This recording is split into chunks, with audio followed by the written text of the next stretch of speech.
Добрый день, уважаемые зрители, подписчики и все, кому не безразлична тема справедливости в современной Украине. Меня зовут Валерий Табаков, я медиа-юрист с опытом, специализируюсь на защите свободы слова, прав русскоязычных граждан Украины и противодействии языковой дискриминации. Сегодня, 23 мая 2026 года, я хочу вам представить свое обращение, свою работу интеллектуальную в связи с одним из самых резонансных дел последних лет в Украине, делом об убийстве Ирины Фарион. Как русскоязычный гражданин я официально подал заявление о признании меня потерпевшим по уголовному производству, связанному с убийством Ирины Фарион, однако Львовский суд до сих пор игнорирует это мое законное требование, законное заявление, и это мое заявление даже судом не рассматривается вообще.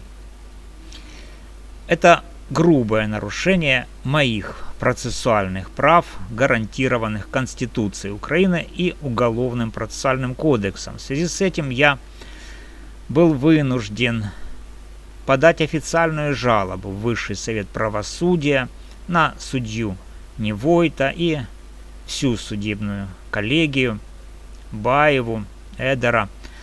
Я требую привлечь их к дисциплинарной ответственности за создание искусственных препятствий в доступе меня, как гражданина Украины, к правосудию.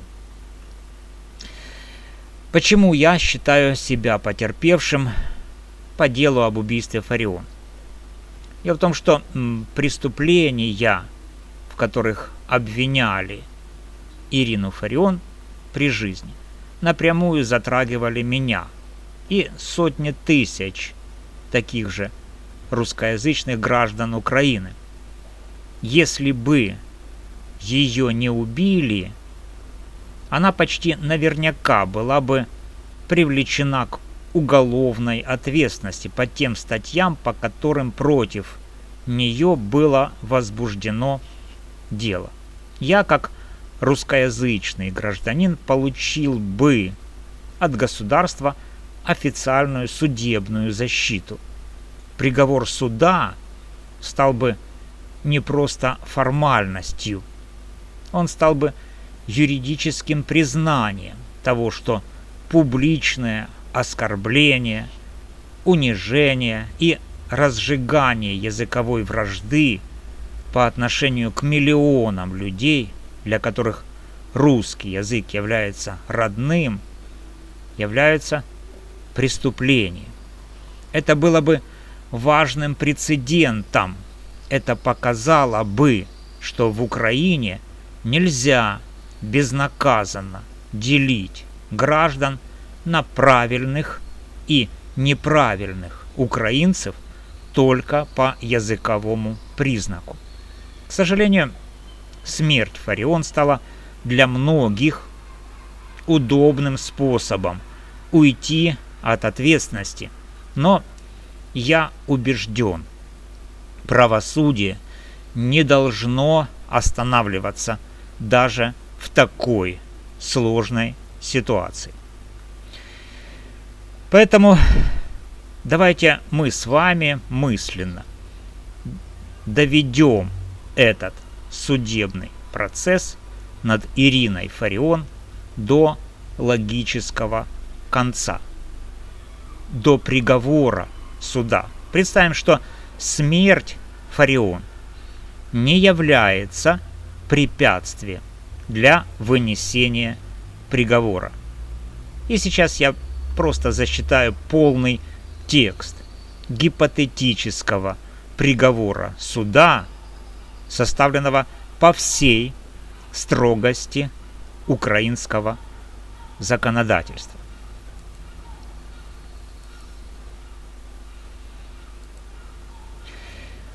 Итак, Уголовное дело номер. Львовский апелляционный суд. Приговор именем Украины.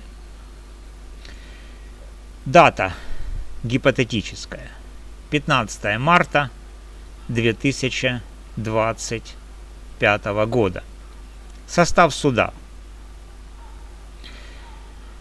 Рассмотрев в открытом судебном заседании материалы уголовного производства в отношении Фарион Ирины Дмитриевны, 1964 года рождения, уроженки города Львова, ранее народного депутата Украины, доктора филологических наук, профессор, обвиняемой в совершении преступлений, предусмотренных частью 1 статьи 161 УК Украины, нарушение равноправия граждан в зависимости от их расовой, национальной, региональной принадлежности или по другим признакам,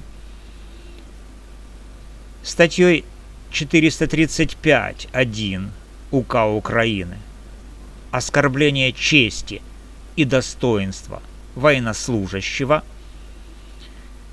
частью 1 статьи 163 УК Украины нарушение тайны переписки, телефонных разговоров, телеграфической или иной корреспонденции, передаваемых средствами связи или через компьютер, частью 1 статьи 182 УК Украины нарушение неприкосновенности частной жизни.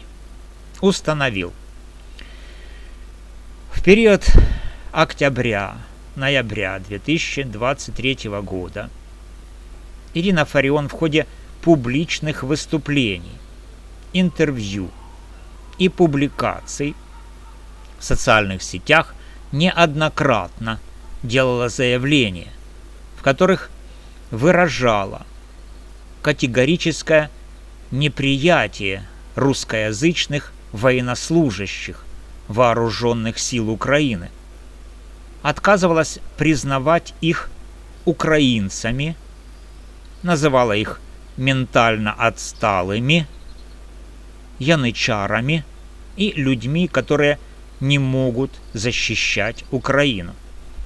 Эти высказывания были направлены в адрес конкретной социальной группы русскоязычных граждан Украины, исполняющих воинский долг, что носило характер языковой и региональной дискриминации. В одном из эпизодов обнародовала скриншоты личной переписки студента Максима Глебова, жителя оккупированного Крыма. Раскрыла его персональные данные, чем поставила его под реальную угрозу преследования оккупационными властями.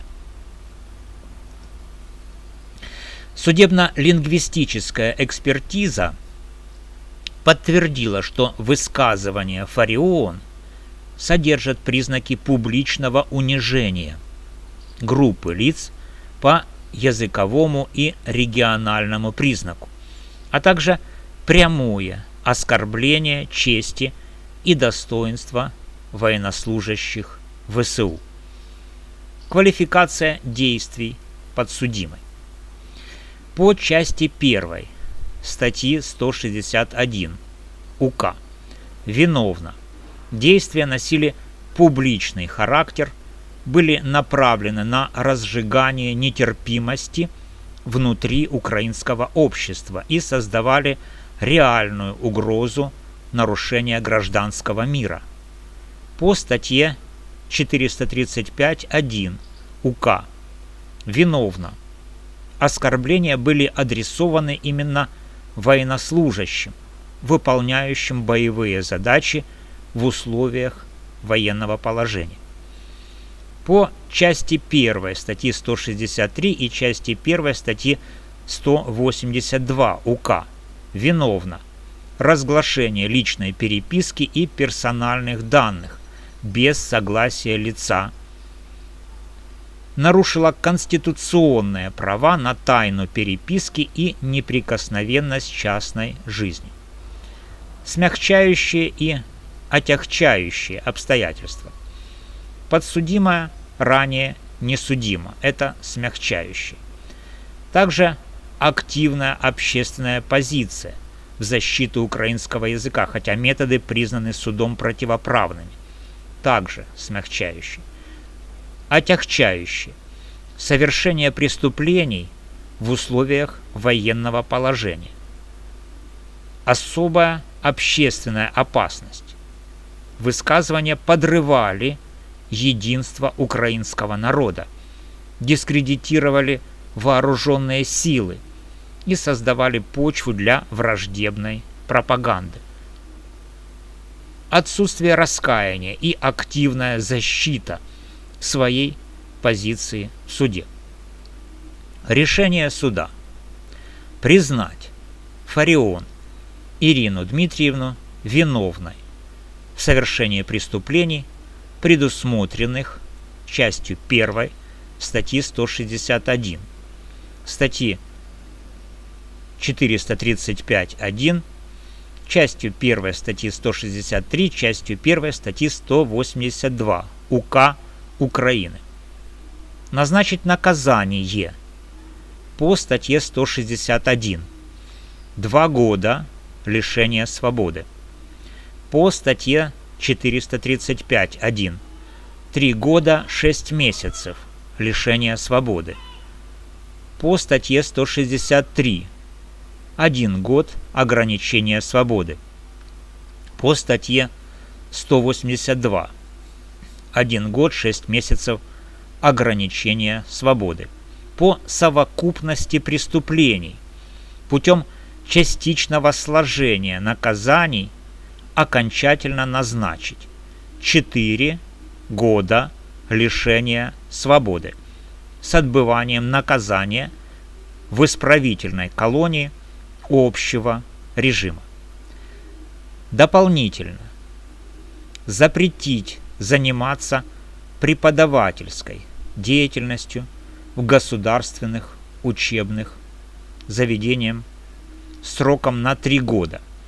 Взыскать процессуальные издержки.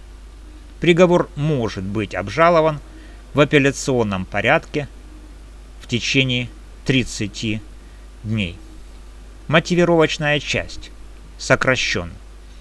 Суд считает, что свобода слова не является абсолютной и не дает права на публичное унижение значительной части собственных граждан по языковому признаку, особенно в военное время.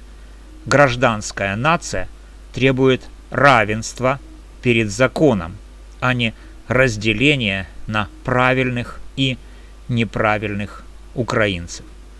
Подписи судей. Именно таким, уважаемые зрители, должен был бы стать приговор, если бы украинское правосудие работало беспристрастно и последовательно. Именно так государство должно было защитить честь и достоинство своих граждан, независимо от языка, на котором они говорят. К сожалению, в реальности мы видим совершенно иную картину.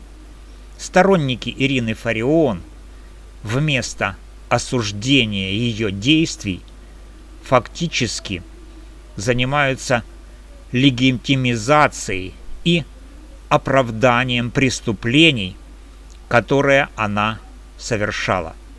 Среди самых активных София Особа, Олег Тягнебок, Андрей Ильенко, Руслан Кашулинский и целый ряд других публичных фигур, которых справедливо называют фарионистами. Они продолжают продвигать ту же токсичную риторику разделения народа по языковому признаку, которая и привела к трагическим последствиям.